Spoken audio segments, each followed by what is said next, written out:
My name is Sophie Bennett. I was 21 years old when my parents abandoned me during chemotherapy. Not emotionally, physically. One morning I woke up in my hospital room completely alone.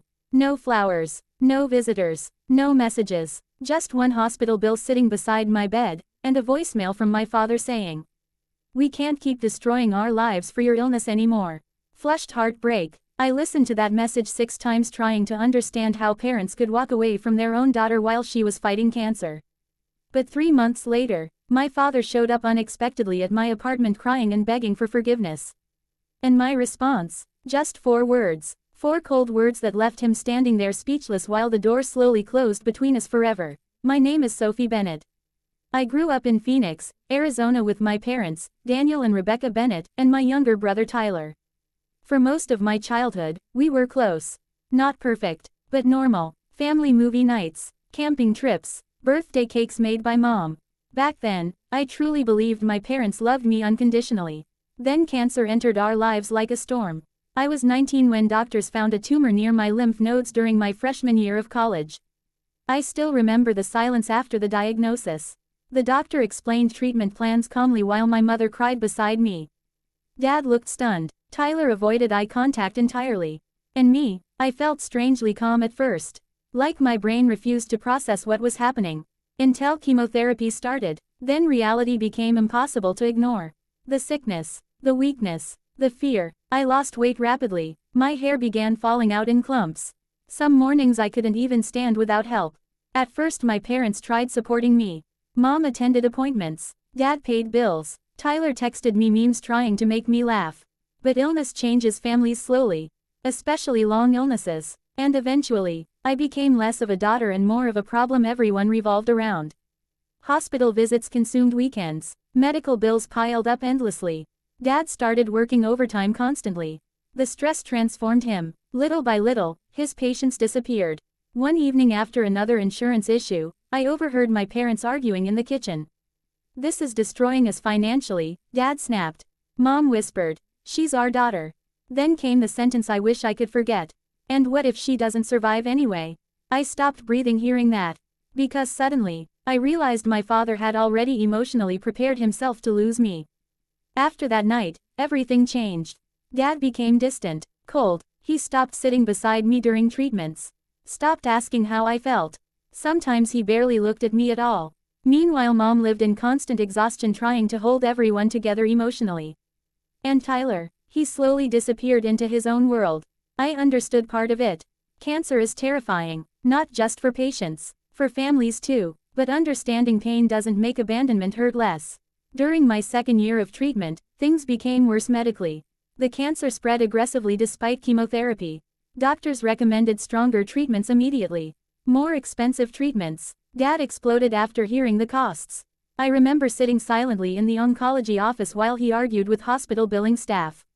Not about saving me, about money. That night he drank heavily for the first time in years. Then around midnight he knocked on my bedroom door. For one hopeful moment, I thought he came to comfort me. Instead he sat at the edge of my bed and whispered, "Do you know what this is doing to our family?" I stared at him speechless. Because somehow, he spoke like I chose cancer personally. After that conversation, guilt consumed me constantly. Every hospital bill felt like a crime. Every treatment felt selfish. I apologized for existing more times than I can count. Then one morning during chemotherapy, I woke up from exhaustion to discover nobody came with me. Not Mom, not Dad, nobody. My phone contained one text message from Mom. "Dad needed space today." Space. From his daughter receiving poison through tubes trying to stay alive. I cried silently in that treatment chair while elderly strangers comforted me more than my own family did. That was the moment something inside me started breaking permanently. Over the next several months, the emotional abandonment became complete. Dad stopped visiting almost entirely. Tyler moved in with friends. And eventually Mom started choosing peace with Dad over protecting me emotionally. I don't even fully blame her. She looked exhausted beyond words. Cancer didn't just attack my body. It consumed our family piece by piece. Then came the worst day. I returned from a brutal treatment session to discover my parents packing boxes inside the house. At first I thought we were moving. Then Mom started crying instantly seeing me. Dad wouldn't meet my eyes. Finally he spoke quietly, "We can't do this anymore." I laughed nervously. What does that mean? Silence. Then Dad finally said it. Your aunt offered to let you stay with her near the hospital. I felt physically numb. You're sending me away. Mom burst into tears immediately. Dad rubbed his forehead frustrated. We are drowning, Sophie.